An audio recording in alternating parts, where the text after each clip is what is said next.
Bendiciones, bienvenido al programa Corazón Abierto. Gracias, Walter. Bendiciones para todos. Un cariño grande. Muy buenas tardes. Es un privilegio para mí compartir con ustedes, por supuesto. Qué bueno.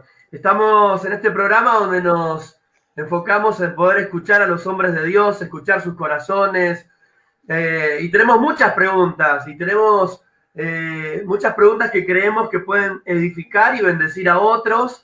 Yo creo que en esta noche Dios nos va a bendecir mucho a través de tu vida, apóstol. Contanos un poquito acerca de vos, cómo está compuesta tu familia, de la iglesia que ministrás. Bueno, les cuento. Mejis nace hace ya algunos años. Yo tenía 18 años cuando fui llamado al ministerio. Tuve un encuentro personal con el Señor. Estábamos de novio con quien hoy es mi esposa, con Adriana. Y nos conocimos en un boliche, éramos chicos de boliche, de salida, de recitales, como todo joven, y tengo un encuentro personal con el Señor, ante lo cual la primera sensación fue, me estaré volviendo loco. La segunda sensación fue, ahora, ¿cómo le explico a Adriana? Acá decíamos en aquel tiempo, decíamos, me patea, me deja, cuando le diga que Dios me habló en el corazón y me llamó a un ministerio.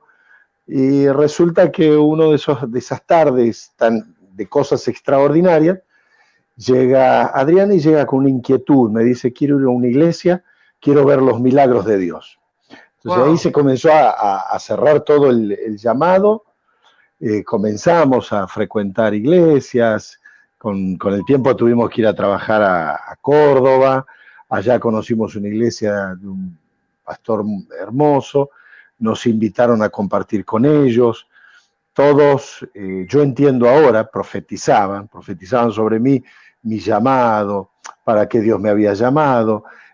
Daban ciertas particularidades que estaban encerradas en el misterio porque las sabía yo solo, lo que Dios me había hablado, lo que me había dicho, lo que me había pasado. Y a casi 900 kilómetros de distancia, estas personas sabían lo que a mí me había pasado. Y todo eso me volvía loco. Me decían, Dios te llamó así, te habló esto, te dijo así, tenés que servirle. Con los años, la década del 90, año 92 aproximadamente, nace Mejis, el Ministerio Evangelístico, año 92, Ministerio Evangelístico Jesús Impacto de Salvación. Nos reunimos con un grupo de personas, viste como todo comienzo, el patio de una casa, muchos sueños, mucho fuego, pasión y desorden también, porque es el comienzo, no sabes nada y tenés muchas ganas de hacerlo y de hacerlo para Dios. Y así fue como comenzamos, también acompañando la fundación de iglesias. Viajamos por diferentes lugares. Yo pertenezco a una generación que tristemente fue lanzada por cuestiones de dones y llamamientos a una plataforma, pero carecimos en primeras instancias, hoy lo tenemos, pero en primeras instancias no teníamos formadores, ni padres, ni guiadores. A mí el primer grupo de pastores con el que me conecto me dice, Dios te llamó, Dios te habló, vamos a servirle, vamos a hacer campaña y vamos. Y así salimos. Fue bueno y no fue... La pasión era el encuentro con Dios que te movilizó, que obviamente fue trascendental en tu vida. Claro. Fue bueno en ciertos aspectos, la gente se salvaba, los enfermos se sanaban, oprimidos eran liberados, y en otros aspectos no fue bueno porque te falta el formador, el guiador, el padre espiritual, y éramos un grupo que tenía muchas ganas y solo eso, muchas ganas teníamos, y íbamos para adelante con las ganas. Con los años yo entendí, no, tengo que tener a alguien me tiene que formar, alguien me tiene que enseñar, alguien me tiene que decir. Veíamos los modelos, Gigi Ávila, Carlos Anacondia, el reverendo Ader Quigioni, Claro. Y con ese conjunto íbamos para adelante. Obviamente que todo funciona porque en el medio hay un llamado de Dios. Tal cual. Entonces funcionó. Nos casamos al poco tiempo con mi esposa, Adriana. Somos hoy padres de 4 preciosos hijos, uno ya hombre, grande, 2 damas hermosas, mis hijas, con las que siempre soñábamos con otros pastores y decíamos, el Señor va a venir antes que nuestras hijas crezcan. Y que alguien pretenda ser el novio de ellas, pero el Señor va a venir antes, decíamos. Y ya crecieron y estamos esperando al Señor. Ahora, me impresiona, Marcelo, cómo el llamado es como una semilla, ¿no? Digo, porque uno no imagina todo lo que va a pasar en la vida de uno cuando acepta el llamado de Dios. Te estoy escuchando y puedo ver cómo el haber obedecido el llamado de Dios, me imagino, no te habrás ni pensado todo lo que Dios iba a hacer en tu vida, dónde Dios te iba a posicionar, las cosas que Él iba a hacer, lo que te iba a permitir. Ustedes son una iglesia grande, una iglesia que tiene anexos en diferentes lugares del país. ¿Quién iba a pensar que todo eso iba a ocurrir a partir de que vos respondieras al llamado de Dios en medio de temores, en medio de miedo, del desconocimiento de un montón de cosas? Porque cuando uno empieza a servir a Dios no siempre tiene claro todo. Vos decías al principio, la verdad que no teníamos claro que Dios nos llamaba, nada más, ¿no? Sí, fue una experiencia violenta al punto de que yo recuerdo claramente lo que pasó el 25 de octubre del año 1989. Yo tenía que ir recordarás que fue el último año del servicio militar obligatorio en Argentina. Yo en la categoría 71 saco el número 538, me toca Ejército de Tierra, y cuando viajo a La Plata, yo tengo un éxtasis, una experiencia espiritual. El tiempo se me detiene, el mundo se detiene, y yo experimento el llamado de Dios a mi vida. Hice una oración algo loca. Dije, bueno, si realmente el que me habló es Dios, el que me llama es Dios, ¿qué hago yo con el ejército? Si me tengo que ir ahora 1 año, 2 años al ejército, ¿y ahora qué va a pasar? Y resulta que aquel año hubo un grupo de soldados mal enrolados. No sé exactamente cuál era el malestar que había, pero mal enrolados. Entonces empiezan a llamar a todos los mal enrolados, tenían que volverse a su casa, no iban a hacer el servicio militar. Entonces, entre los últimos que llama, dice Cuevas Marcelo, mal enrolado, sorteado con la clase 72. Me tengo que volver.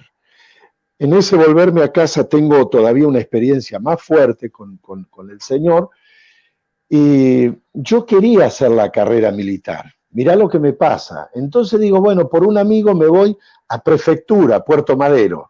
Claro. Mirá lo que me pasa ahí. Yo entro, justo encuentro un jefe y le digo, embárqueme, haga algo, pero yo quiero hacer una carrera de este tipo. El hombre me mira y me dice, mire joven, dice, usted fue llamado para otra cosa. Vaya y haga lo que tiene que hacer. Usted no es para esto. Wow. Me quedé helado. Todas esas cosas muy, muy fuertes, muy algo así como espirituales. ¿no? Cuando se fue para otro lado y hasta el barco le dijeron que vos sos el culpable, ¿no? Deje de intentar hacer esto, vaya a hacer lo que lo mandaron a hacer, fue el mensaje.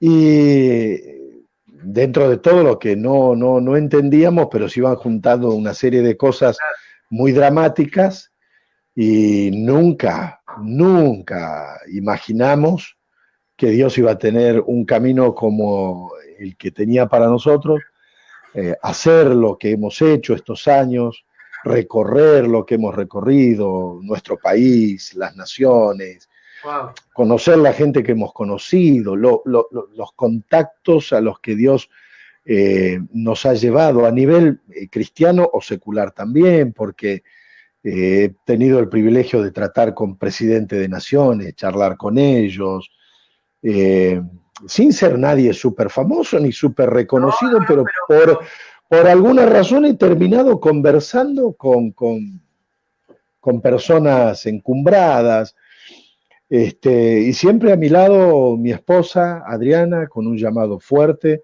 Se nos sumó en los últimos años Matías, uno más al equipo, de ya unos 11 años, y con la familia echando siempre para adelante.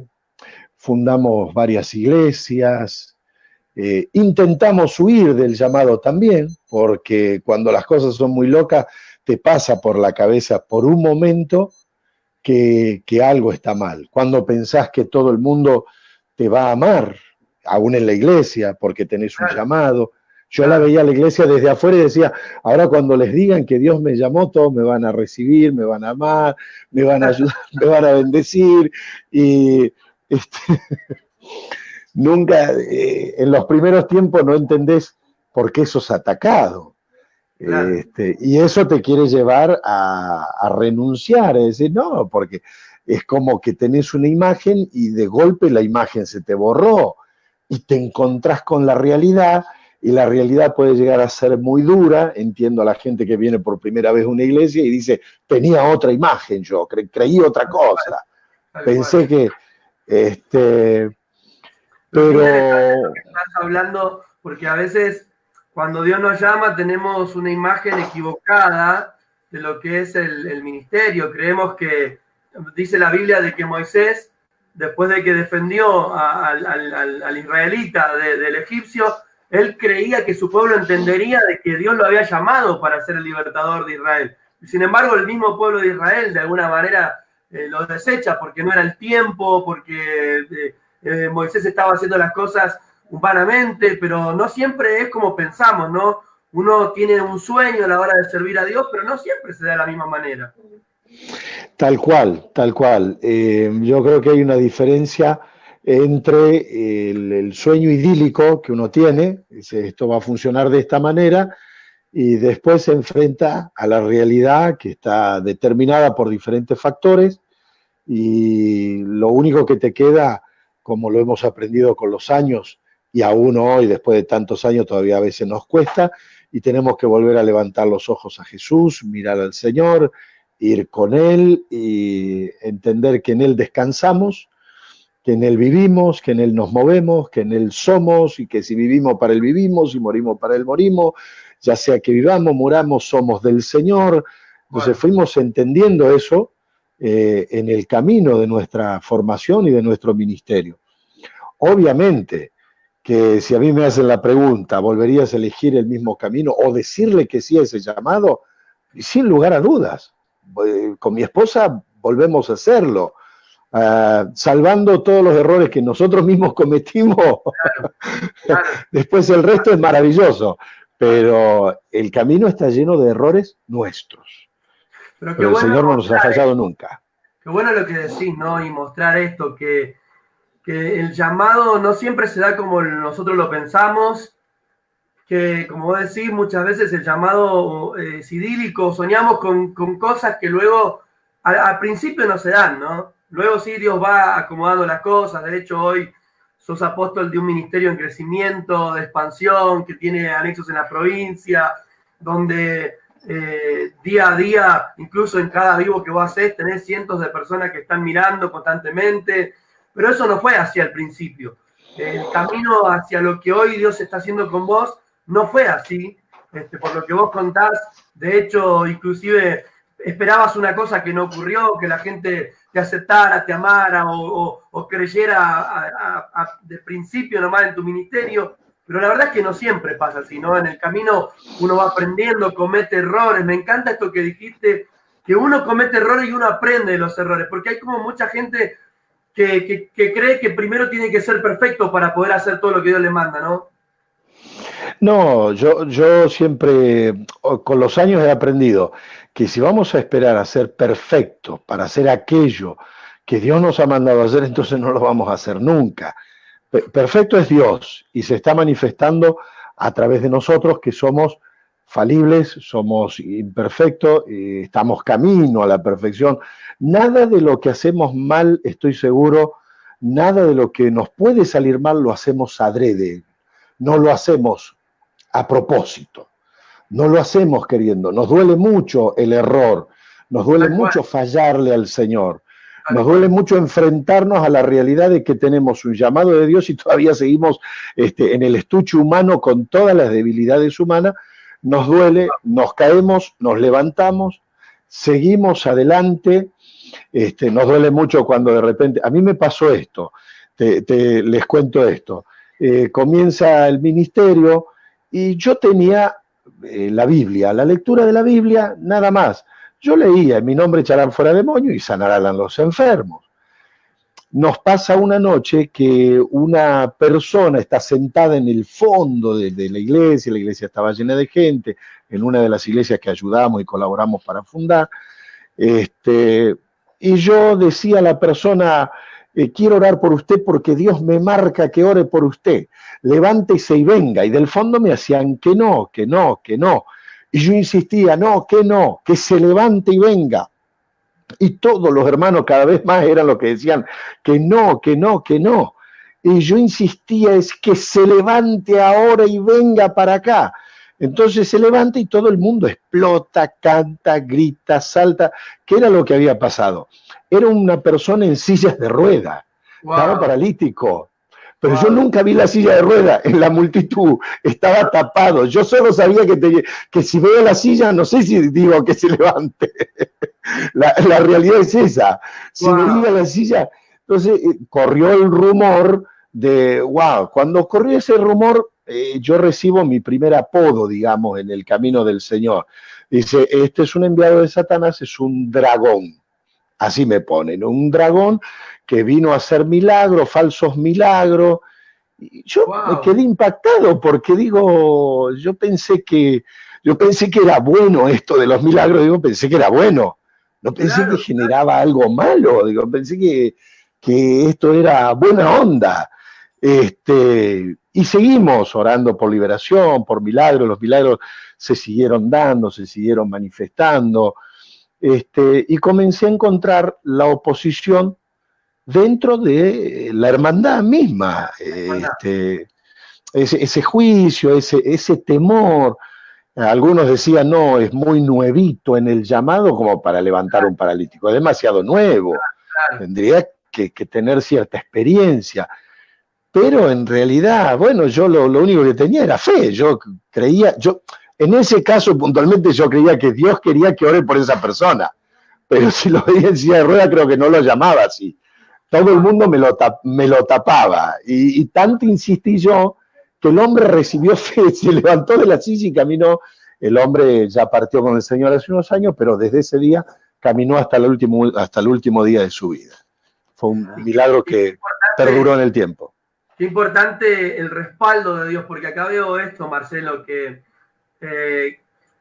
el aceptar el llamado, el ir en fe, el obedecer, aunque no entendés, cómo hace que la mano de Dios se mueva, ¿no? Porque ahí también hay una confirmación poderosa de Dios mostrándote que estabas en el camino que Él estaba queriendo que transites, ¿no? Importante el hecho del respaldo de Dios. Me parece que eso es algo que debemos buscar cada uno de nosotros como siervos de Dios, ¿no? El respaldo de Dios, no tanto de la persona, del hombre, porque inclusive, fíjate que vos estás contando que todos decían no, no, no, y si te hubiera dejado llevar quizás por lo que todos decían, ese día esa persona no se sanaba, ¿no? Y muchas veces uno tiene que saber a quién va a obedecer, de quién va a tener el respaldo, ¿no?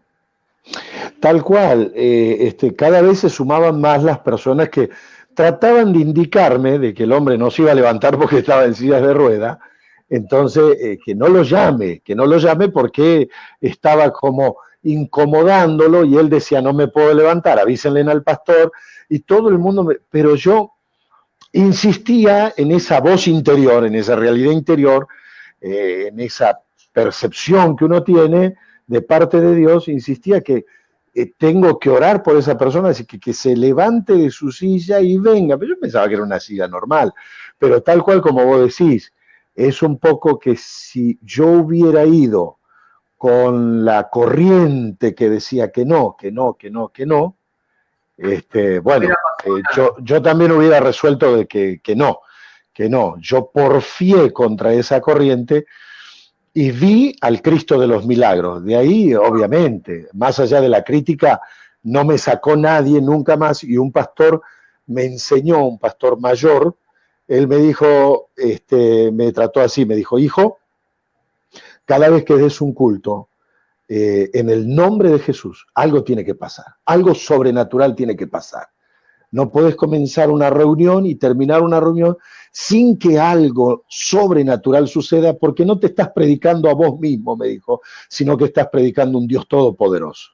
Y eso se metió ahí en mi corazón, y cada vez que fuimos a campañas, reuniones y como fuera, siempre esperamos que algo sobrenatural suceda. Qué importante lo que decís, Marcelo, en cuanto a esto, ¿no? La fe siempre espera que algo suceda, ¿no? Hablábamos estos días, por ejemplo, de David cuando se enfrentó a Goliat, y él esperaba la victoria de parte de Dios, porque inclusive él lo declara, ¿no? El Señor te va a entregar en mis manos y yo te voy a vencer. Él de antemano ya esperaba cosas de parte de Dios. Creo que es tan importante esto, ¿no? Esperar grandes cosas, y creo que eso es lo que vos nos estás de alguna manera mostrando, que desde el principio esperabas que Dios te use, esperabas que Dios hiciera cosas, y Dios fue respaldando, obviamente, ¿no? Lo que te llamó a hacer. Marcelo, si tuvieras que definir la iglesia, ¿cómo la definirías? La iglesia, ¿no? ¿Cómo la definirías? Mira, yo a la iglesia de Cristo la veo, bueno, todos tenemos la teología de que la iglesia es el cuerpo de Cristo. Yo a la iglesia la veo como agentes de transformación en la tierra, como gente que trabaja, somos gente que trabajamos en una oficina que representa al reino de Dios en la tierra.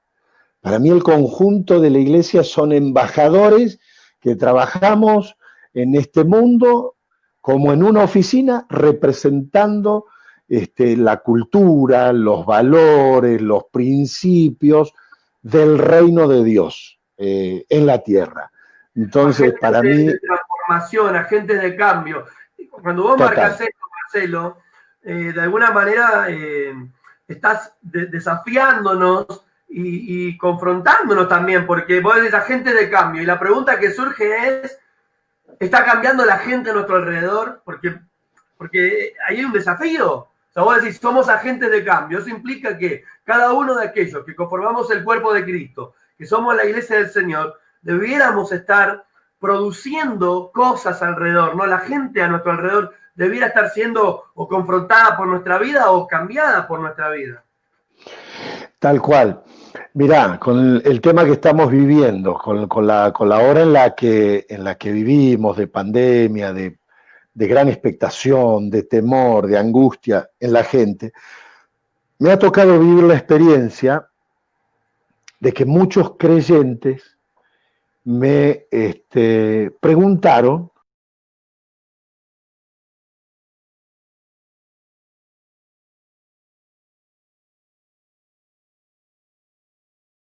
Jesús dijo, yo estoy contigo hasta el mismo fin del mundo.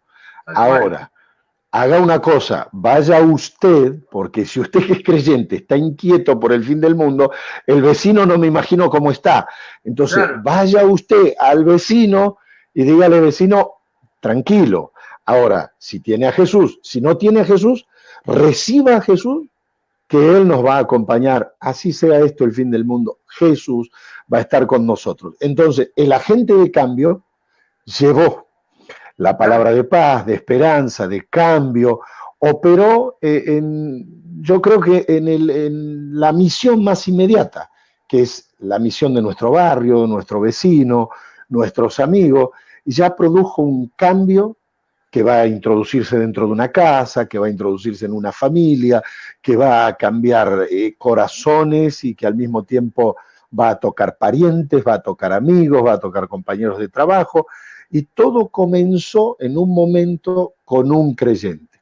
Ahora, hablo de un creyente que entendió los tiempos que estamos viviendo, su función acá en la tierra, y aunque pasamos todo por un momento de preguntas, de incertidumbre, de temores, porque somos seres humanos, pero volvemos a la palabra, a la cultura del reino, a la constitución del reino de Dios, las escrituras, y Él nos dice, así fuera el fin del mundo, yo los acompaño hasta el mismo fin del mundo, así que no teman, tranquilo. Entonces uno puede impartir eso a la otra persona. El problema es, como vos decís, si el miedo me embarga y si el miedo me gana y yo era la iglesia, bueno, entonces no quiero pensar lo que le puede pasar al resto de la gente, que no tiene su esperanza puesta en Dios. Hace poco escuchaba un mensaje y el predicador decía que es imposible que alguien tan grande como Dios entre en tu vida y no se note. Que es imposible que alguien tan grande como Dios entre en tu vida y no la cambie. Me quedo con esto que decía Marcelo, somos agentes de cambio. Ahora, esto nos confronta mucho, Marcelo, nos confronta porque incluso ¿cuánto se nota que Dios está en nuestra vida? Porque creo que esa es la pregunta también que tenemos ayer, ¿no? Hay gente que, viste que la Biblia nos habla que en el último tiempo va a haber persecución y van a ser juzgados los cristianos. Y la pregunta es, Marcelo, si la persecución fuera hoy y hicieran un juicio de nosotros, ¿podrían decir que somos cristianos, que se nota a Cristo en nosotros? Porque vos decías agente de cambio, y un agente de cambio es alguien que refleja a Cristo, y uno mira a Cristo, y donde estuvo Cristo, siempre pasó algo, siempre cambió algo, siempre hubo transformación. Y creo que es un desafío lo que vos estás planteando. ¿Somos agentes de cambio? ¿Se está notando la vida de Cristo en nosotros, transformando el entorno, transformando la realidad? Es un desafío el que nos planteás. Mirá, cuando uno mira los evangelios y ves a Jesús, hay una palabra que a mí me ha atrapado, y yo espero que haga lo mismo con las personas que nos están acompañando ahora. Dice que cuando Jesús fue juzgado y está en la corte de Pilatos, la esposa de Pilato viene y le dice a su esposo: tuve un sueño con este hombre, no lo toques, no tengas nada que ver con él, es un hombre santo y justo, no te metas en esto. A partir de la advertencia de la esposa, ¿no? Diríamos, donde manda capitán no manda marinero. Pilato dice, procura soltar a Jesús. O sea, vos fíjate cómo de repente se mete en un sueño de una mujer encumbrada, podríamos decir, la esposa del gobernador de un territorio, cómo la voz de la esposa le llama la atención y dice: ¿de dónde sacó mi esposa estas pesadillas, estos sueños? ¿Cómo habla así de este hombre? Lo que provocaba a Jesús. Dice que Pilato, cuando se entera que Jesús era de otra región, dice: esta región le corresponde a Herodes. Herodes y Pilato por aquel tiempo eran enemigos, vivían peleando. Cuando por causa de Jesús se reconcilian Herodes y Pilato y dejan de pelear. O sea, todo lo que rozó Jesús, todo lo que tocó Jesús, al leproso que tocó, a la mujer que la levantó por la mano, a la esposa de Pilato, le sacudió la vida en sueño. El propio Pilato llega a un punto que dice: yo ya no quiero saber nada con este hombre, no encuentro en él nada que lo lleve a un juicio de muerte, yo voy a soltarlo. Hasta Barrabás es afectado por la vida de Jesús, Barrabás en el que estamos representados todos, porque la cruz nuestra, la cruz por nuestros pecados, la carga Jesús, que era la cruz de Barrabás en ese momento. Estamos todos representados. Claro, entonces en un momento, fíjate cómo es impactante, que Pilatos dice: yo le voy a hacer un truco a la gente. Como la gente no lo va a elegir a Barrabás, entonces yo lo voy a soltar a Jesús y quedó bien. Con los religiosos, con la gente, con Roma, con todo, me lavo las manos y se terminó. Jamás esperó Pilato que la gente elija a Barrabás, no se le ocurrió nunca. Esa no la soñó ni la esposa de Pilato, que iban a elegir a Barrabás. Pero tenían que elegirlo porque Jesús, todo lo que tocó liberó, todo lo que rozó liberó, todo lugar donde él se paró lo perfumó de vida, de victoria, victoria, de gloria, transformó. Yo creo que hasta Barrabás quedó mal parado ese día diciendo, no puedo creer lo que está pasando. La gente me está eligiendo a mí y a Jesús que sanó los ciegos, que levantó paralítico, que resucitó muerto, lo rechazan a él, me eligen a mí. Yo creo que el hombre le quedó flotando ahí. Qué increíble es estar cerca de este hombre. Y hoy tendría que ser así para toda la gente. Quiero estar cerca de un creyente, de un cristiano. ¿Por qué crees, Marcelo, que no se da eso? ¿Por qué crees? Porque en lo práctico, de hecho, uno mira, por ejemplo, en Argentina tenemos una enorme estadística de personas que profesan a Cristo. En Argentina, sí, Estados Unidos, un montón de países que tienen un alto índice de personas cristianas. ¿Por qué crees que no se logra ver ese impacto, esa transformación? ¿Por qué crees que no se logra producir ese cambio? Vos dijiste hoy que la iglesia es un agente de cambio y de transformación. ¿Por qué crees que no estamos logrando eso? Mirá, si vuelvo sobre los pasajes que te hablé de la Biblia sin darte exactamente pero todos los creyentes sabemos, yo creo que a la iglesia no le resultó porque interpusimos un juicio antes. Por ejemplo, somos tan espirituales que nosotros diríamos, ¿cómo Dios le va a dar un sueño a una mujer impía, esposa de un hombre impío que trabaja en el gobierno, que son gente mala? No puede ella saber y tener una revelación del Cristo justo. Pero es una revelación del Cristo en su justicia, porque ella dice, no tenga nada que ver con este hombre justo. Claro. Luego nosotros diríamos, y bueno, inclinémonos hacia los criminales. Y Dios los perdona. No sé si nosotros, la iglesia, terminamos de perdonar a aquel que sabemos de dónde viene, de dónde salió, qué clase de Barrabás era. Recordás qué le pasó a la iglesia primitiva, que Ananías, cuando le dice el Señor, ve y ora por Saulo que está en la casa de la calle llamada de derecha, y lo primero que dice Ananías es, Señor, he oído todo lo malo que este hombre hizo. Claro. Lo primero que menciona, he oído todo lo malo que este hombre hizo. Y Dios le tiene que aclarar a Ananías, no, ora por él, porque ahora este va a ser un instrumento mío. Gloria a Dios que Ananías fue un hombre obediente.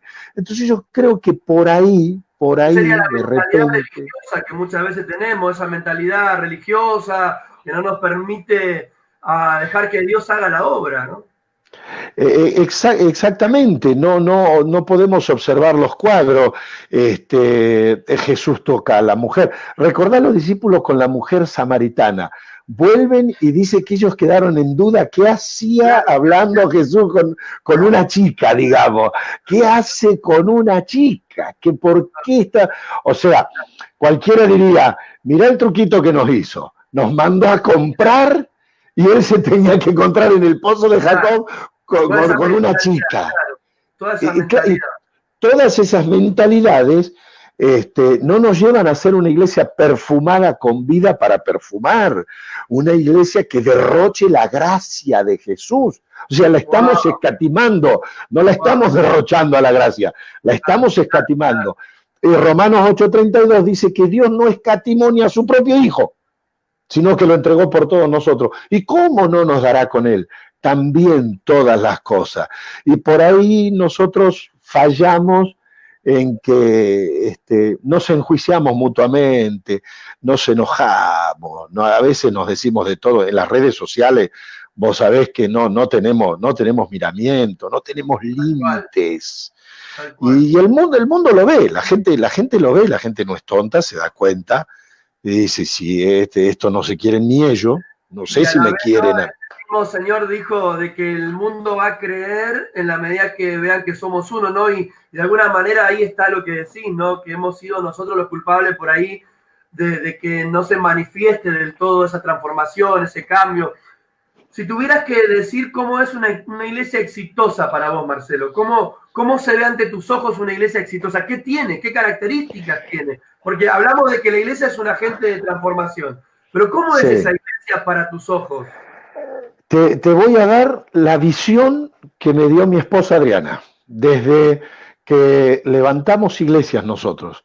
Ella me dijo un día, el mejor nombre que podríamos ponerle a una iglesia, en realidad pusimos otro nombre porque hay otras cosas, pero ella dijo, la iglesia tiene que ser una comunidad de perdón. Wow. La iglesia tiene, me está retando porque dice, ahora alguien nos va a sacar el nombre. No, ya ella tiene ese nombre como todos nuestros cuadernillos y todo entregado en derechos de autor como frase y todas esas cosas. Un lugar donde la gente pueda encontrar perdón, pueda encontrar alivio para la carga que lleva sobre sus hombros. Tiene que ser el hospital, tiene que ser el lugar donde se vendaza a los heridos, tiene que ser la barraca de la Cruz Roja en la guerra. Ahí no se puede bombardear, no se puede hacer nada, y no seamos malos ahí, porque ahí estamos para recibir al herido. La Cruz Roja va a tener que atender, digamos, en una guerra, al de este lado, al del otro lado, a cualquier herido. No es que la Cruz Roja puede atender estoy atendiendo a los de acá, a los de allá no. Entonces nosotros vamos a tener que ser así, esa gente que sabe lo que es el perdón, esa gente que todos venimos del pecado, quizás no de crímenes aberrantes, pero todos venimos del pecado, sabemos el daño que causa y la dimensión de perdón que recibimos y lo que tenemos que dar. Y quizás cuando, yo no digo que con nuestra iglesia lo hayamos logrado, para nada, no, digo que queremos ser así, quisiéramos manifestar y derrochar que cada reunión nuestra sea un derroche de gracia de Dios hacia los corazones y que todo el mundo diga, no, tranquilamente yo puedo ir ahí y puedo participar de esas reuniones sin ser en primeras instancias condenado. Condenado, juzgado, criticado. Es el desafío, vos decías, una comunidad donde haya perdón, donde haya aceptación, donde la persona... Yo creo, Marcelo, que el desafío es transformarnos en una comunidad que ama de verdad. Creo que es el gran desafío, amar. Creo que hemos entendido, pero el amor no de Dios, sino el amor, un amor más condicionado, más limitado, donde la aceptación está condicionada a cómo la persona vino vestida o la clase de vida que lleva. Pero creo que, como vos decís, si amáramos más, si abriéramos más nuestros corazones hacia el necesitado, veríamos más la gloria de Dios también, ¿no? Yo calculo que sí. Sinceramente, yo creo que sí. Yo creo que veríamos la gloria de Dios, porque la manifestación más grande del amor es Jesucristo. De tal manera amó Dios al mundo que ha dado a su Hijo Jesucristo. Cuando San Juan escribe, te dice que vieron al unigénito del Padre y vieron la gloria de Dios en él. Entonces te está conectando todo, es decir, si yo quiero ser una iglesia que vea la gloria de Dios, y amor es el ingrediente que no me puede faltar, la sustancia que no me puede faltar. Tengo que saber que ese amor no está condicionado por nada, sino que es el amor que se da, el amor que se brinda. Si Dios hubiera hecho los cálculos de nuestro pecado y no manda a su Hijo Jesucristo a... No, porque si hace, por ejemplo, Él me amó y Él me salvó, pero yo no he podido ser un hombre, yo mentiría si digo acá, no, yo fui un hombre completamente perfecto que no me resbalé nunca en nada. No, sería totalmente hipócrita y sumamente mentiroso, por eso dice la Biblia, el que dice no ha pecado lo hace a Dios mentiroso. Obviamente ninguno quiere jugar con eso. No estamos diciendo, no, tranquilo, que podemos jugar con Dios. No, de ninguna manera. Pero tampoco podemos asumir el otro rol, que si yo tengo que asumir la realidad, digo, Dios me amó y me perdonó los pecados, aún sabiendo que de todos modos en algún momento puedo llegar a tropezar de nuevo y Él está ahí para restaurarme y para perdonarme y levantarme. Nosotros creo, Pastor Walter, que tenemos que cambiar algo. El pecado en el mundo es totalmente condenatorio y se van todos al infierno, y el pecado en nosotros es una lucha.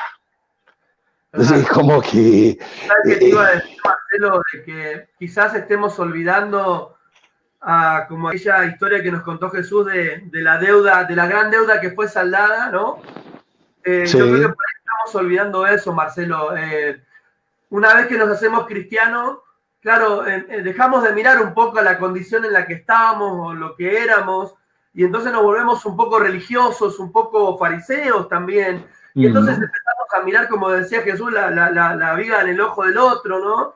Y dejamos de mirar lo nuestro, y quizás eso hace que nos transformemos. El Señor decía, ¿no? Muchas veces nos ponemos a la puerta y no dejamos que la gente entre, ni tampoco entramos nosotros, ¿no? De alguna manera como que nos vamos volviendo religiosos, y esa religiosidad muchas veces también echa a la gente. Me quedo con esto que decís: necesitamos amar, necesitamos empezar a comprender que fuimos y éramos pecadores y somos pecadores, porque aunque Dios nos ha cambiado quizás aquellas cosas grandes que teníamos, todavía seguimos en este proceso de transformación y de cambio. Y si bien por ahí no hay esas grandes cosas que habían antes, todavía hay mucho que cambiar. Por ahí si miráramos a los demás. Sí, yo creo que estamos en un constante cambio, todos los días, todo el tiempo. Es más, no creo que hasta el momento de la muerte lleguemos a dejar de cambiar. Si dejamos de cambiar, estamos sufriendo un problema bastante importante, Tal cual.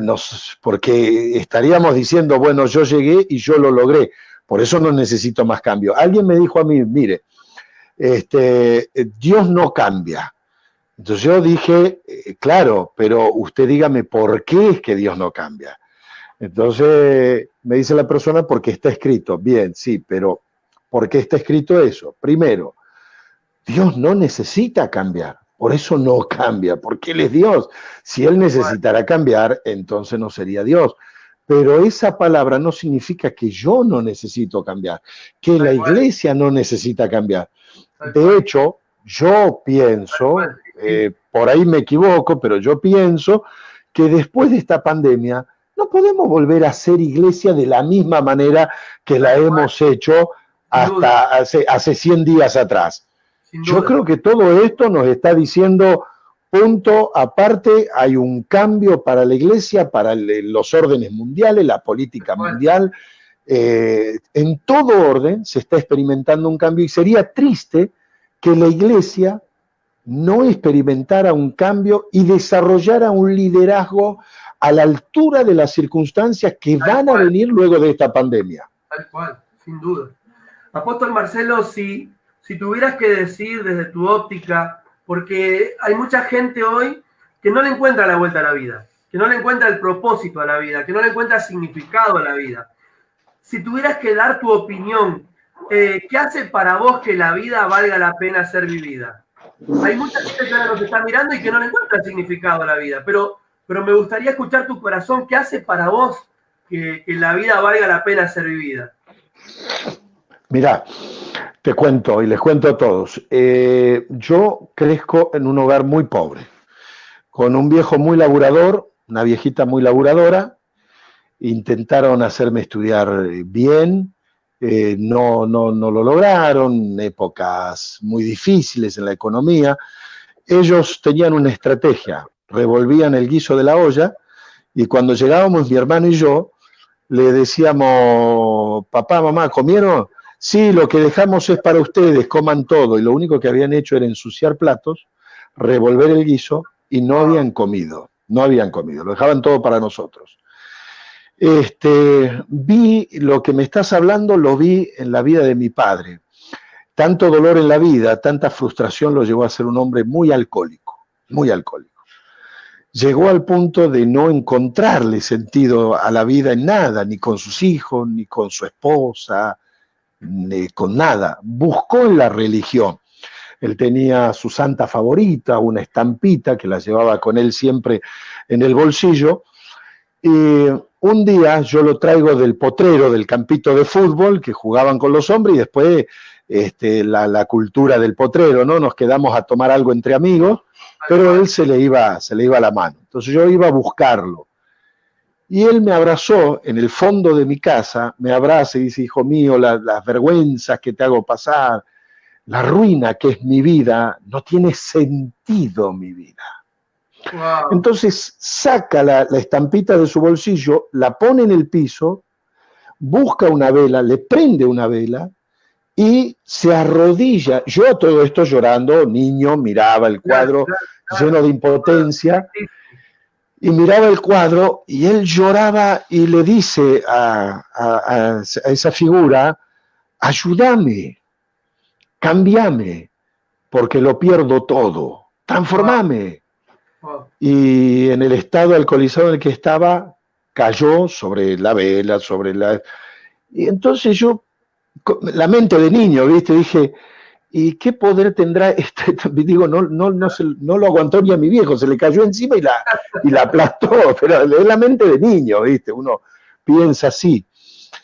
Y al tiempo mi padre, que no le encontraba sentido a la vida, llega a una iglesia. ¿Y por qué te hablo las cosas que te hablo? Va por primera vez a una iglesia. Mi madre entra y el portero le dice a mi padre, perdón, ¿dónde está su corbata? No. Pues es mi viejo que venía del alcoholismo, del mundo, de la noche, de andar con mi mamá en la capital. Él le gustaba ir a ver el boxeo, el Luna Park, todo eso, y nada le llenaba la vida. Entonces, dice, no tengo corbata, le dice él. Bueno, la señora puede entrar, usted no puede entrar. No. Eso hizo que mi viejo sea alcohólico un par de años más. Terrible. Fíjate lo que te digo, eso estiró su angustia y su falta de sentido en la vida, hasta que un día llegó a un lugar donde se movía el poder de Dios, donde los evangélicos locos, esos, ¿no? Como se los solían llamar, y esperemos no volvernos tan cuerdos en este tiempo. Y entonces, sí, venga, pase, y recibió a Jesús. Cuando mi viejo recibió a Jesús, wow, le encontró el sentido a su vida, encontró su propósito. Mirá, wow, yo predicaba en la plataforma de campaña y él predicaba su testimonio de haber sido un hombre alcohólico a los pibes en las esquinas de las calles, y yo hacía el llamado y él solito traía una banda de 15, 20, 30 personas que ya venían por la calle llorando porque decían, yo no puedo creer el testimonio de transformación de este hombre. Mi padre ya está con el Señor y fue un evangelista impresionante, sin título, sin reconocimiento, sin plataforma. Un ganador de alma. Un ganador de alma, tete a tete con la persona, le hablaba, yo decía, es impresionante, ¿qué le dirá? Porque 2 minutos hablabas con él y te arrancaba las lágrimas el hombre. Entonces digo, ¿qué le dice?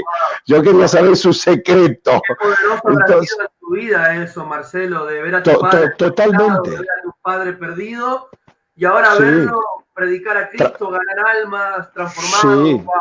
Sí. Y entonces él le encontró el sentido a su vida. Yo, en honor a la verdad, no puedo decir, mi padre se fue viviendo bien del mundo, nunca fuimos ricos ni millonarios. Yo un día le pregunté, le dije, papá, ¿por qué nunca tuviste un auto? No, hijo, dice, no me interesa manejar un auto. Total, dice, te tengo a vos tenés auto, dice, y me llevas a pescar, que es lo único que yo quiero hacer. Entonces decía, cuando Jesús te llena la vida, el resto pasa a ser secundario y te reveló el propósito tuyo en la vida. Y cuando Dios te reveló por qué estabas en este mundo, se te llena y se te completa todo, absolutamente todo. De ahí yo, mirando la vida de mi viejo, dije, nunca voy a dejar de ser un hombre que ame la vida, que busque que la vida arda intensamente, buscar de disfrutarla la vida a cada momento, sabiendo que Dios me llamó a hacer esto. Ahora está aquel que dice, bueno, pero yo no soy predicador. Bueno, pero está llamado quizás no para ser un ministro del altar, pero para ser un ministro de la empresa, para ser un ministro de Dios desde la política, para ser un ministro de Dios desde el mercado, desde los negocios, desde un colegio, desde un laburo, un trabajo en una fábrica, en una empresa, y cuando el hombre descubre su propósito en Dios, su vida se completa y para mí le encontró el sentido. Encontró el sentido. Ya a partir de ahí puede que tenga mucho o puede que no tenga mucho, es indistinto porque lo encontró todo al encontrar a Cristo. Hay una gran diferencia, yo creo, entre aquella persona que ha encontrado su propósito en Dios y aquella que no lo ha encontrado, ¿no? Decíamos que la vida vale la pena ser vivida cuando encontrás para qué fuiste creado, cuál es el propósito de Dios con tu vida, y tal cual, porque no la palabra de Dios nos enseña en Colosenses que dice la Biblia que todo fue creado por Él y para Él, ¿no? Entonces cuando yo entiendo que fui creado por Dios, pero también creado para Dios, ¿no? Para sus propósitos, para sus planes, y como vos decías recién, esos planes y propósitos pueden estar en el mercado donde yo trabajo, en el taller, en la oficina, en la política, pero lo importante es encontrar ese propósito, ¿no es cierto? Marcelo, si tuvieras que decirnos y tuvieras una sola tarea que pudieras terminar en tu vida, una sola, ¿no? Que vos sabés que solo esa tarea pudieras terminar en tu vida, ¿qué tarea sería? Y bueno, hoy yo quiero llegar como el apóstol Pablo. Quiero decir, he peleado la batalla, he guardado la fe. No quiero decir la otra parte, ¿viste? Estoy listo para ser sacrificado. No, todavía no. Todavía no. Quiero seguir, pero sí, yo quiero llegar al final. Quiero haber dejado un legado. Yo me encontré con esto a los 18 años y una de las preocupaciones mías o ocupaciones mías es decir, como el evangelio es eterno, pero nosotros no. Entonces, hacer bien mi tarea y dejar el legado en alguien. Y si esto tiene que continuar aún todavía por 100, 200, 300 años más, no sé a cuánto estamos de la venida del Señor, solo el Señor lo sabe, pero dejar a alguien, porque creo que todo liderazgo fracasa si no se depositó en alguien más. Si no quedó alguien. Si Meji se muere conmigo, creo que no lo logré. Entonces yo tengo que terminar esa tarea y alguien tiene que ponerse la camiseta de mi llamado un día y seguir adelante. Moisés, Josué y los que vayan a venir. Una vuelta escuché, Marcelo, que trabajamos mucho en la herencia y a veces no trabajamos en el heredero. Entonces muere la persona que trabajó en la herencia, pero el heredero la pierde toda porque nunca se trabajó en el heredero, ¿no? Te preguntaba esto de la tarea, de qué tarea terminarías, porque en la Biblia vemos muchos casos de personas enfocadas, ¿no? David dijo en una oportunidad, una cosa he demandado al Señor, esta buscaré. Y Pablo va a decir, una cosa hago, fíjate que no dice muchas, dice una. No, tal cual. Me interesa escuchar tu corazón en esto, porque yo creo en el poder del enfoque, y creo que si no hay enfoque, las fuerzas se pierden, los recursos se pierden, el tiempo se pierde. Entonces me interesa escuchar el corazón de Marcelo, ¿no? Esa tarea que él quiere terminar, eso que lo mantiene enfocado, eso que hace que él se levante cada mañana, eso que cuando vienen las pruebas en la lucha, él se acuerda, esto es lo que quiero terminar. Pablo va a decir, y me encanta Pablo, porque Pablo va a decir, no, ni siquiera mi vida estimo preciosa, yo solo quiero terminar lo que vos decías hoy, ¿no? Entonces, sí. Sería dejar el legado de lo que venís construyendo por años, ¿no? A los 18 años soy llamado, no sé cuándo me tendré que ir, pero como eso está latente todo el tiempo, sería completar ese llamado, dejando en alguien más la pasión que arde en mí por servir al Señor y cumplir con su obra. Y cuando hablo de esto no estoy dejando fuera, quizás alguien lo malinterprete y diga, bueno, ¿y la familia qué?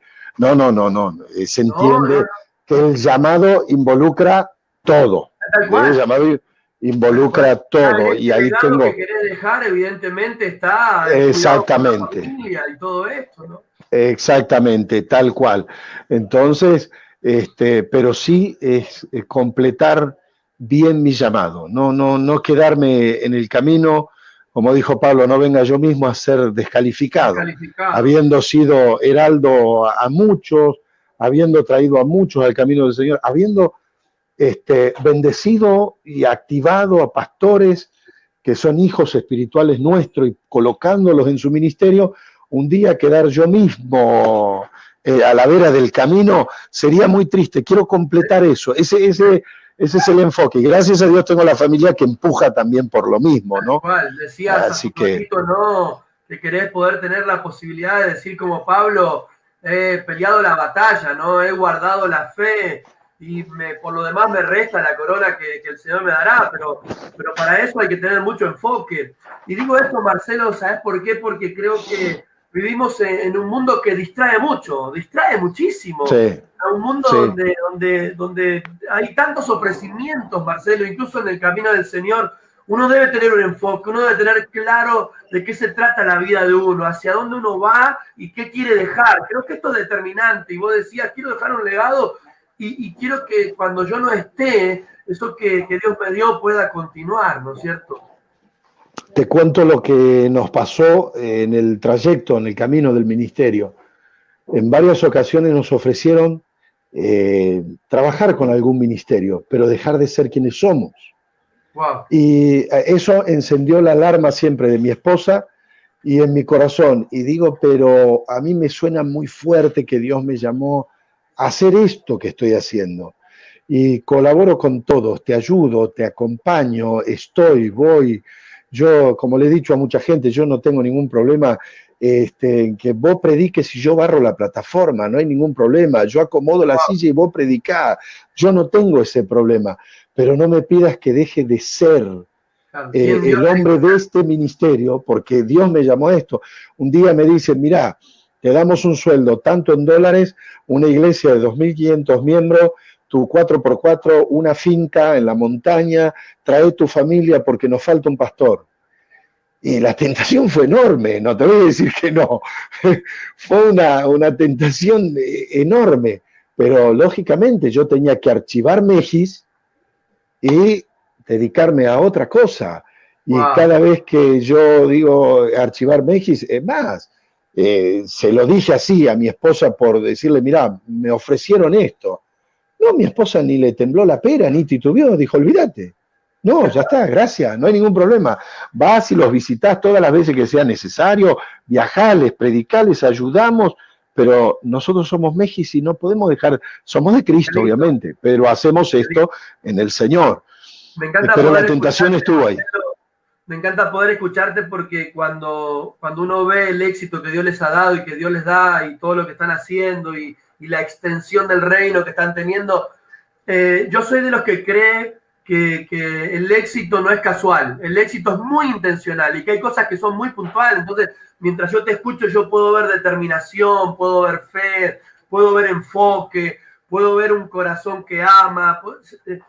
De eso se trata este programa, ¿no? De mostrar que detrás de una persona que tiene éxito, detrás de una persona que está cumpliendo la obra que Dios le encomendó, no hay casualidades, hay propósito. Vos fíjate que marcaste propósito, determinación, enfoque. Entonces, me encanta y qué bueno que la gente que nos escuche ahí, por ejemplo, Matías ponía que esto, ¿no? El liderazgo fracasa si no deposita lo que tenemos en otra persona. Son todas claves, ¿no? Ya pasó una hora y tengo una pregunta que te dice que nos des una palabra. Otra de las preguntas que tengo es si tus familiares y amigos recordaran solo una cosa de vos cuando mueras. ¿Qué quisieras que recordaran, Marcelo? Porque hoy vos dijiste, todos tenemos un tiempo en esta vida, pasamos.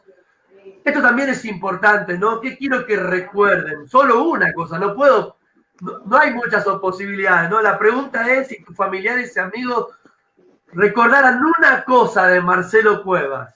¿Qué quisiera Marcelo que recordaran? Mirá, es difícil responder esa pregunta. Quiero que sepa que esto está siendo filmado y va a quedar en internet y luego va a ir a YouTube, porque todo esto que hablamos, no solo lo hablamos ahora en directo, sino que luego va a quedar en YouTube y buenísimo. Va a ser reconocido. Y por eso me encanta hablar con hombres como vos, Marcelo, porque creo que tu vida nos inspira, nos desafía, lo que vos contás de tus comienzos, cómo simplemente un llamado y la fe de que Dios te quería usar y la obediencia al llamado. Hoy cuando vemos el impacto de tu vida, los pastores que han salido de tus lomos, las iglesias que han abierto a través tuyo, esto, ¿no? Cuando tuviste que decir no a algo que iba a distraer tu llamado, que estaba bueno, digo, ¿no? Sí, estaba bueno. Por 4, una finca, pero la verdad es que había un llamado y vos seguiste tu llamado. Bueno, ahora, ¿qué quiero que recuerden de mí, no?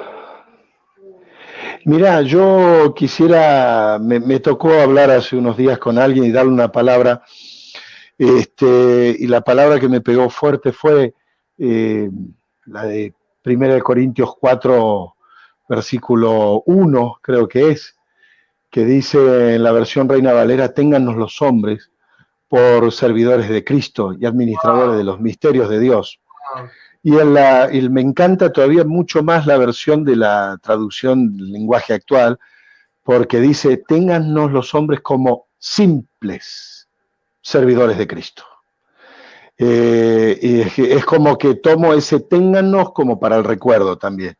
Que alguien diga, este hombre le sirvió a Cristo.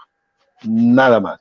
Ya, le sirvió, me predicó. Que no digan que fui perfecto, ni que nada, no, que no recuerden otra cosa.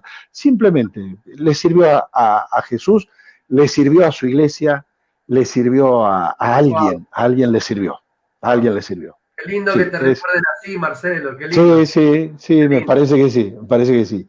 Por lo menos a mí. Y al que le debía espero que no se acuerde. Tengo la última pregunta antes de pedirte que nos des una palabra a todos los que estamos escuchando. Dale. En Segunda de Reyes, capítulo 8, David había muerto y Salomón le toca seguir el reinado. Y Salomón en un momento se para y él dice: mi padre tuvo en su corazón edificar la casa del Señor. Sí. Y lo que uno ve ahí, Marcelo, es que lo que había en el corazón de David era tan visible, era tan notorio, era tan claro que su hijo lo pudo ver. Digo, wow, que tu hijo pueda ver lo que hay, porque es muy fuerte, ¿no? Digo, que tu hijo pueda ver lo que hay en tu corazón, eso que te apasiona, eso que te desvela, eso que no te tiene ahí expectante. Mi pregunta es, ¿qué hay en tu corazón? ¿Qué hay hoy en tu corazón? ¿Qué es eso que hoy te tiene intranquilo por momentos, que te tiene pensando, que te tiene ahí, viste, eso que te hace dar vuelta una y otra vez por ahí? ¿Qué será lo que hay hoy en el corazón de Marcelo? Que lo inquieta, que le produce carga. Mira, con respecto al tiempo que estamos viviendo, estamos en paz. La familia, la iglesia, estamos en paz. No tengo mayores inquietudes en este tiempo o con esto de repente en qué pasará, pero sí cada día, y lo sabe mi esposa y lo sabe mi hijo Emanuel, mi hijo mayor, que me acompañó como un campeón todo este tiempo y me acompaña en el ministerio, saben que mi carga es la iglesia. Mi carga es la iglesia en general. La iglesia en general. Yo no soy una persona que diga, aquella iglesia está creciendo más que yo, voy a pisar el acelerador. No es mi aflicción. Pero sí mi aflicción es, y mi carga hoy, que podamos representar bien a Jesús como iglesia, que podamos amar a la gente como iglesia, que podamos manifestar el reino, que se nos haga una completa realidad esa oración que dice: venga a nosotros tu reino y hágase tu voluntad aquí en la tierra, así como en el cielo. Es mi oración, es mi carga, está en mi corazón en el día de hoy, y veo adelante y digo que la iglesia aproveche este tiempo en Argentina para gran transformación, para presentarnos con otra actitud cuando esto termine, ser más sabios, ser más poderosos, que aprovechemos cada minuto en el que no consideremos estamos encerrados en cuarentenado. estamos en intimidad con el Señor, aprovechemos y estemos en intimidad con el Señor, pero esa puede ser una carga hoy en mi corazón, la iglesia, porque si yo tuviera que decirte... Establecer en la vida de cada cristiano, cada hijo de Dios, que la iglesia pueda reflejar a Cristo, qué impresionante tu carga, ¿no? Tal cual, esa, no... Sos el secretario del Consejo Pastoral de Almirante Brown. Mirá si te da la carga. Lo que quiero dar a entender con esto, Marcelo, es que esa carga que vos tenés por la iglesia se ve traducida en tu trabajo a nivel ministerial en tu propia iglesia, pero también el sacar de tu tiempo y de tu esfuerzo para poder bendecir a la iglesia del Señor a un nivel más general, ¿no? No solo tu iglesia ahí en donde estás vos. No, totalmente. Es un privilegio.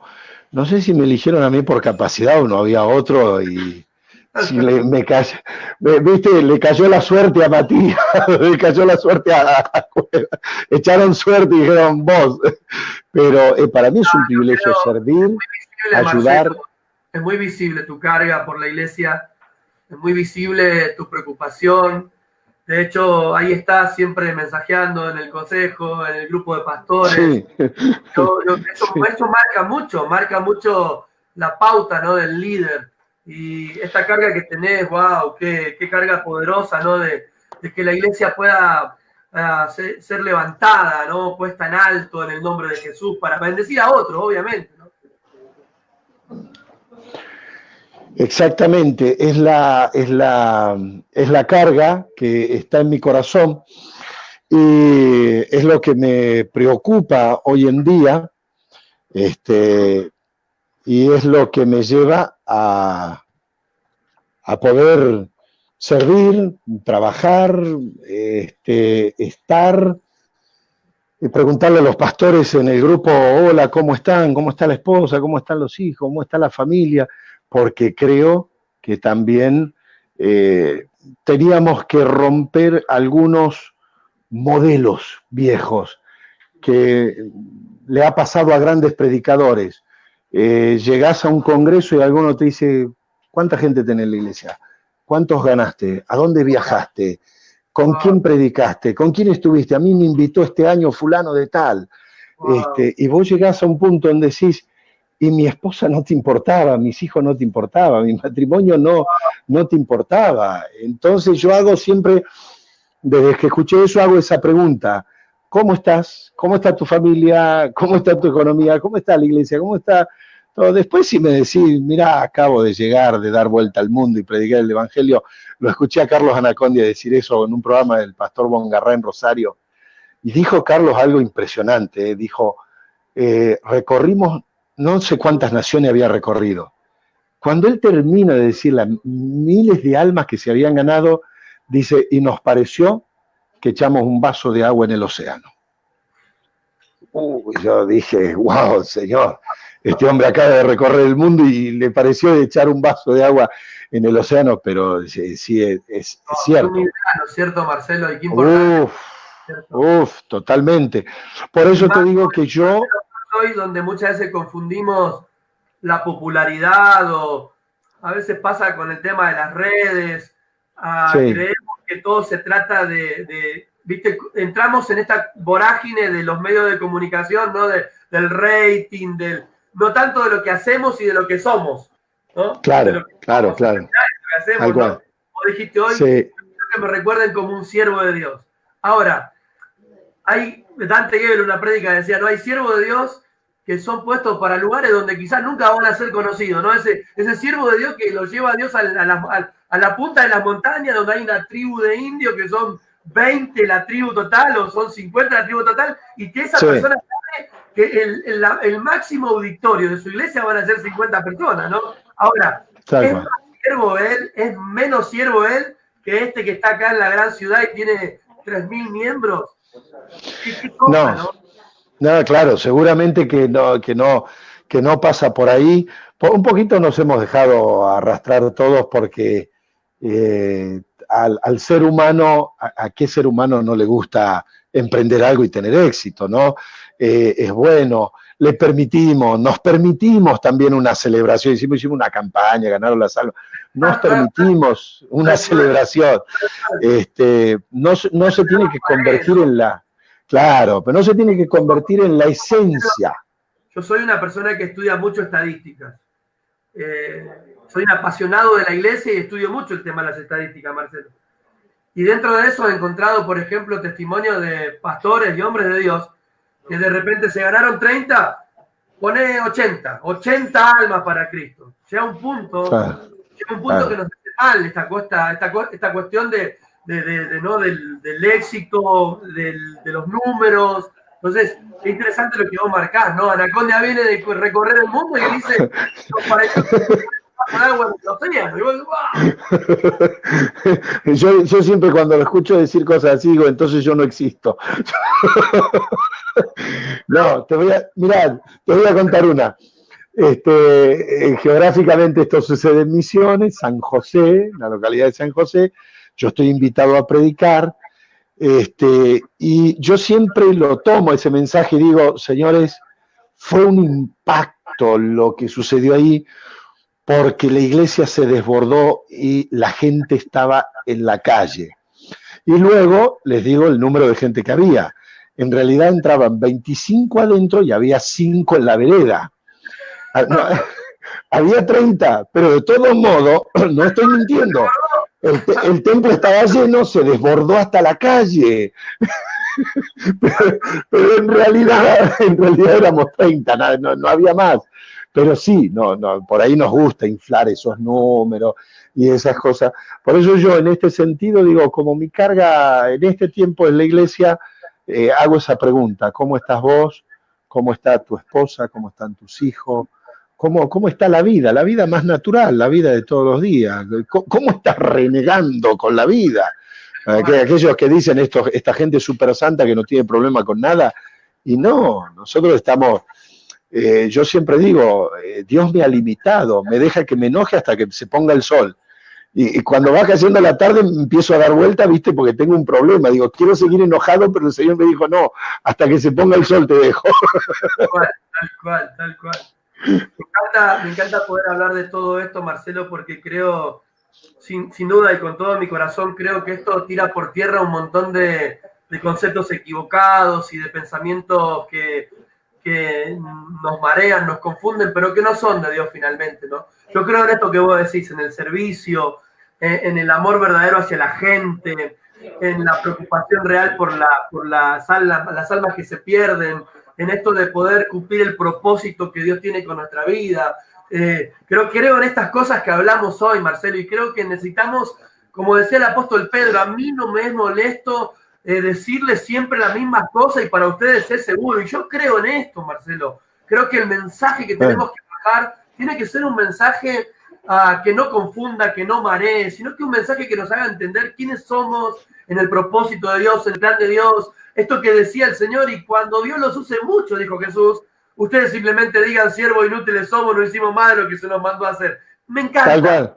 Me encanta que podamos entender que se trata de eso, ¿no? Del privilegio de servir a Dios donde Él nos mande. Como vos, yo pienso lo mismo. Creo que si Dios te manda a barrer la plataforma, y barrela, porque si es el propósito de Dios, va a haber gozo, va a haber plenitud.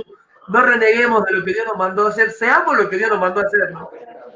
Sí, yo digo siempre, hagamos la movida, hagamos la campaña, después vemos, no sé, yo acomodo a la gente, pongo una silla, barro, y qué sé yo, alguien tiene que hacer la música, y bueno, que lo haga el llamado, el que mejor le puede salir, y va a haber alguien para predicar, y si Dios un día dice, bueno, vas a predicar vos, Cueva, bien, si dice, va a predicar Walter Osarini, bien, yo en ese sentido no tengo ningún problema, nunca lo tuve.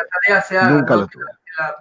Y creo en eso, Marcelo, y ya te pido simplemente si vos nos podés dar un pensamiento para terminar, o una palabra que Dios ha puesto en tu corazón, pero creo que es súper importante poder contar esto que hemos hablado hoy, Marcelo, de tu vida, de cómo Dios te llamó, de cómo empezaste de la nada y viniste de la pobreza y de un padre alcohólico, pero encontraste propósito y edificado en el Señor, le creíste. Mirá todo lo que fuimos hablando, le creíste a Dios, fue más tu disposición que tu capacidad o tu habilidad. Y hoy pasaron los años y podemos ver un hombre como vos que está haciendo de bendición a tantas personas, porque hoy uno ve tu vida y uno ve la influencia que Dios te ha dado, Marcelo, y cientos de personas a diario que te escuchan, que esperan tus mensajes, que esperan tus consejos, pero tiene que ver con una vida, Marcelo, tiene que ver con una vida. Sembraste tu vida a los pies de Cristo, estuviste dispuesto a creerle, a cometer errores, a aprenderlo. Hoy nos enseñabas, porque entre otras cosas hoy nos enseñabas que errores íbamos a tener, que no siempre íbamos a hacer las cosas perfectas, íbamos a fracasar, pero que eso era parte, ¿no?, del proceso de crecimiento y de madurez en Dios. Entonces, todas estas cosas que vos nos hablaste hoy, Marcelo, para mí son oro puro, y es lo que en mi corazón hay al hacer este programa, contar de que los hombres de Dios no nacen de la noche a la mañana, contar que los hombres de Dios no llegan a donde llegan por casualidad o porque un día se encontraron ahí. Hay un camino que demanda fe, perseverancia, humildad, sí, con todo lo que nos cuesta, ¿no? Entonces, ¿qué pensamiento nos das al final, Marcelo, antes de que podamos orar? ¿Qué nos dirías vos hoy desde tu corazón a lo que estamos aquí?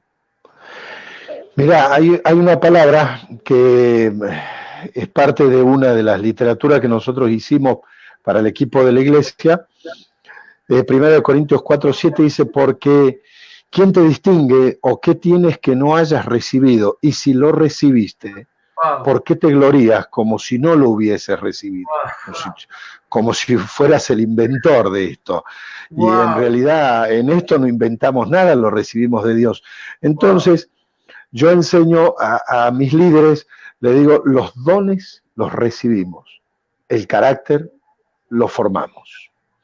Y lo formamos a través de las pruebas, lo formamos a través de los tratos directos con el Espíritu Santo, lo formamos a través de los elogios, que nos pueden traicionar el ego. Lo formamos a través de las críticas que nos pueden doler muchísimo y podemos pensar que pueden ser críticas muy injustas y están formando nuestro carácter. Entonces, un buen líder sabe manejar tanto los aplausos como los rechazos. Entonces uno va a tener que seguir siempre para adelante sabiendo que tenemos algo que más allá de nosotros le pertenece a Dios. Nosotros somos el vaso, pasa a través de nosotros, llega a las personas y el que comenzó a tratar ahí con esa persona ya es Dios. Yo voy a tener que manejar siempre mi carácter. Hay personas que tienen dones hermosos y feo carácter. El don, claro, el don abre la puerta y el carácter la cierra. El don hace que la persona se vuelva maravillosa para otras personas y el carácter al tiempo va haciendo que los corazones de otras personas se le vayan cerrando. Entonces, por eso en la Biblia estamos desafiados a desarrollar el carácter de Cristo. El carácter de Cristo, bueno, no es nada fácil. Antes de pedirte que ores, ¿qué le decís a todos esos ministros que hoy nos están viendo? Hoy hablaste del fracaso, hablaste de los errores, hablaste de la gracia. ¿Qué le decís a todos esos ministros que han fracasado, que se han equivocado? Nosotros como parte del Consejo Pastoral estamos muy al tanto de tantas personas que de repente han fracasado, han errado el camino, pero que, como vos dijiste, necesitan la gracia de Dios, Marcelo. Vos dijiste hoy, hablaste mucho de la gracia, de la restauración, del perdón. ¿Qué le decimos, Marcelo? Y así podés orar por todos ellos. ¿Qué le decimos a los ministros, a los líderes, a esas personas que fracasaron en la vida, en el ministerio, que fracasaron en cualquier área de la vida? ¿Qué les decimos antes de orar por ellos? Yo digo que el fracaso es fracaso cuando nos quedamos en él. Wow. Y deja de ser fracaso cuando aprendemos de él y se transforma en la universidad de nuestra vida. O sea, del fracaso se tienen que levantar con un título de campeones, experimentados en fracasos, como lo es Jesús, no porque haya fracasado, sino que Jesús es varón de dolores, experimentado en quebranto. puede entender nuestros dolores, puede entender nuestros quebrantos. Esas personas van a entender de sueños rotos, porque a ellos se le habrán roto en algún momento en el camino de la vida. Esas personas van a restaurar mejor que nosotros, porque ellos entendieron el fracaso, el dolor, la caída, el desprecio, el abandono. Entonces nunca van a abandonar como lo hicieron con ellos. Nunca van a dejar de amar de repente como lo tuvieron que sufrir. Nunca van a enjuiciar como se hizo con ellos de repente. Entonces, si se levantan de ahí, van a ser instrumentos extraordinarios. Lo que sí tenemos que entender es que nuestros errores los va a olvidar Dios, pero no los va a olvidar nadie más. Claro. Eso es algo que vamos a cargar y llevar y vamos a tener que ir con eso, y tiene que ser parte de la escuela, parte.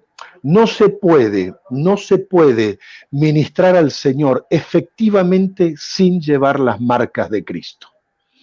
Entonces tenemos que, cada tanto vos me tendrás que decir, Walter, mirá, tengo una cicatriz nueva, peleé una batalla impresionante, ya se cerró la herida, pero me quedó esta cicatriz. Pablo dice, ya nadie, por favor, nadie me ponga más palos en las ruedas, porque llevo en mí las marcas de Cristo.